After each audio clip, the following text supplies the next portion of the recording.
Olá, meus caros alunos, voltamos com a quinta e última parte da aula antidepressivos e estabilizadores do humor. Agora veremos como é feito o tratamento do transtorno bipolar. Então, o transtorno bipolar, nós vimos que o paciente ele apresenta sintomas ora depressivos, ora maníacos. O principal fármaco utilizado para estabilizar o humor são os sais de lítio, sais de íons orgânicos, que são administrados por via oral, ou na forma de carbonato de lítio, que é o mais usado, ou na forma de cloreto de lítio, que apresenta irritação gástrica. Os dois principais mecanismos de ação do lítio é interferência com a formação do inositol trifosfato, que parece ser o principal mecanismo, ou interferência com a formação do AMP cíclico. O lítio ele controla a fase de mania e também controla a fase de depressão. Ou seja, ele pode ser utilizado para tratamento, mas pode ser utilizado também para profilaxia do transtorno bipolar. O lítio apresenta uma meia-vida longa e apresenta uma janela terapêutica pequena, ou seja, é um fármaco tóxico, é um fármaco que corre risco de algum nível de intoxicação. Então aqui nós podemos ver o principal mecanismo do lítio. Então o lítio interfere com a formação do inositol trifosfato, interfere de diversas formas. Interfere na formação do fosfatidil inositol bifosfato, o PIP2, a partir do inositol. Se liga ao inositol e impede que o inositol sirva de substrato para a síntese do fosfatidil inositol bifosfato. Mas o fosfatidil inositol bifosfato que foi formado, ele é substrato da fosfolipase C. Ele vai formar o inositol trifosfato. O lítio também age no inositol trifosfato formado, fazendo com que o inositol trifosfato formado seja levado a uma via alternativa, na qual não é usado no seu metabolismo normal. Os principais efeitos colaterais do lítio é o aparecimento de acne, aumento do apetite e também aumento do peso corporal, edema, gosto metálico, polidipsia, ou seja, aumento da fome, poliúria, aumento do volume e da frequência urinária, assim como tremores finos. Também apresentam alterações do eletrocardiograma, aparecimento de diabetes insípido por redução do hormônio antidiurético, fadiga e fraqueza muscular, lesões glomerulares, produzindo glomerulonefrite e hipotireoidismo. Como contraindicações, o lítio não pode ser utilizado em pessoas que têm insuficiência renal grave, já que ele é nefrotóxico. Também não pode ser utilizado por pacientes que tenham bradicardia sinusal, arritmias ventriculares graves, insuficiência cardíaca congestiva e também na gravidez. Ele apresenta a categoria D, ou seja, ele pode causar malformação congênita. Também não deve ser utilizado na amamentação. As principais precauções: a necessidade de se fazer exames clínicos laboratoriais antes do início do tratamento, como dosagem de creatinina, de ureia, para verificar o estado do funcionamento, o estado fisiológico do rim. Também dosagem de eletrólitos, dosagem de T4 livre, TSH, hemograma, teste de gravidez, para evitar que o fármaco seja administrado para uma mulher grávida, e um eletrocardiograma também.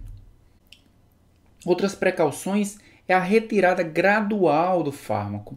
Cerca de 25% da dose usada por mês deve ser retirada para que não haja nenhuma síndrome de rebote.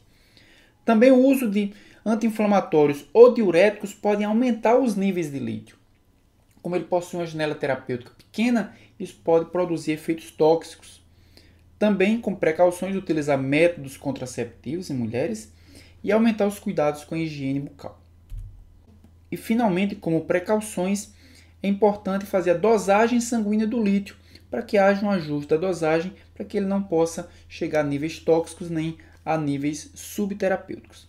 Essa coleta de sangue para a dosagem do lítio ela deve ser realizada no mínimo 12 horas após a última tomada do medicamento para verificar os níveis basais do lítio. Quais são as perspectivas futuras com relação à depressão? Então a gente sabe que as estratégias atuais para o tratamento utilizando antidepressivos, elas não são boas, elas não são perfeitas.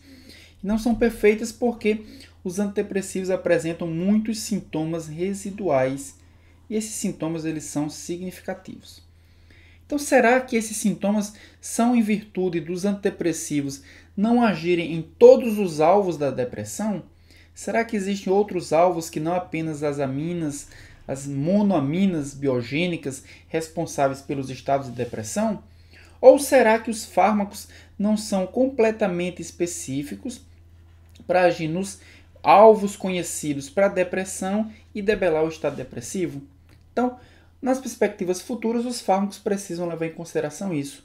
Se os alvos da depressão, se outros alvos podem ser descobertos para a depressão, ou se os fármacos podem ser mais específicos. Bem, do que se sabe sobre depressão, acredita-se que a nova geração de antidepressivos irão ser inibidores triplos da recaptação, inibidores da recaptação de dopamina, da serotonina e da noradrenalina, ou seja, eles irão aumentar o nível das 3 aminas biogênicas envolvidas com o estado depressivo. Também imagina-se que os próximos antidepressivos eles promoverão uma combinação da inibição da recaptação de serotonina associado aos bloqueios de receptores pós-sinápticos envolvidos com as principais reações adversas relacionadas ao aumento da serotonina.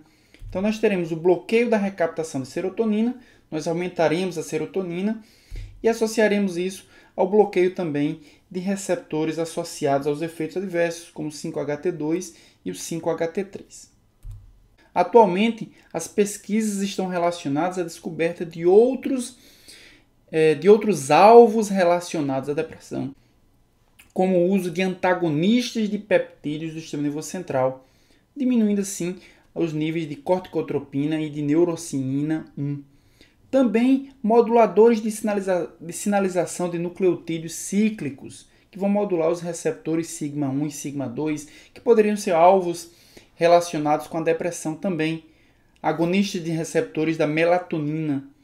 Antagonistas dos receptores do glutamato, que são receptores excitatórios. Modulação de sinalização de endocannabinoides. E o uso de produtos de ocorrência natural, como S-adenosilmetionina, N-acetilcisteína e ácido graxo ômega 3. Então as pesquisas estão indo na direção da busca de novos alvos terapêuticos, novos alvos farmacológicos, não apenas as aminas biogênicas.